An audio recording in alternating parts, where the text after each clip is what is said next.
জামালপুরের সরিষাবাড়িতে জগন্নাথগঞ্জ ঘাট এলাকায় পেরুয়া নদীর উপর ব্রিজের দাবিতে মানববন্ধন করেছে এলাকাবাসী।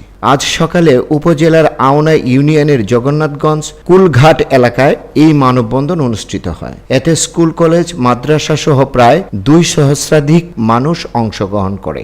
মানববন্ধনে বক্তারা বলেন, আমাদের এই ব্রিজের জন্য অনেক ধরনের সমস্যা হয়। সব সময় টাইম টু টাইম আমরা আসতে পারি না। অনেকে অসুস্থ হয়ে যায়, টাইম টু টাইম হসপিটালে নেওয়ার মতো তাদের কোনো ব্যবস্থা থাকে না। আমাদের এই পাশেই ঐতিহ্যবাহী দৌলতপুর ফাজিল মাদ্রাসা রয়েছে, যেখানে শত শত ছাত্র এখানে পড়াশোনা করে। আমাদের এই ছাত্র আসতে অনেক সময় দেখা যায় খেয়া পার হতে দেরি হয়ে যায়, সঠিক সময়ে আমাদের ক্লাসে উপস্থিত হতে পারে না।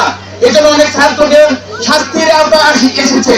আমাদের কলেজ আসতে সমস্যা হয়, আমাদের ভোগান্তি পোহাতে হয়।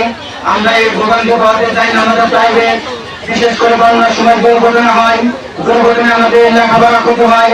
এই ক্ষতি রোধ করতে আমরা জোরালো দাবি জানাচ্ছি যে আমাদের একটা ব্রিজ দেওয়া হোক।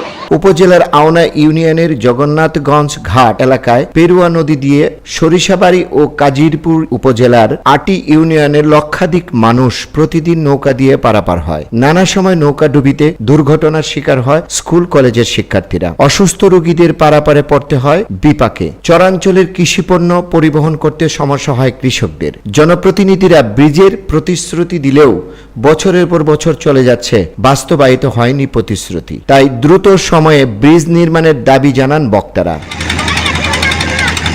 রফিকুল ইসলাম কোচি, আজকের সংবাদ।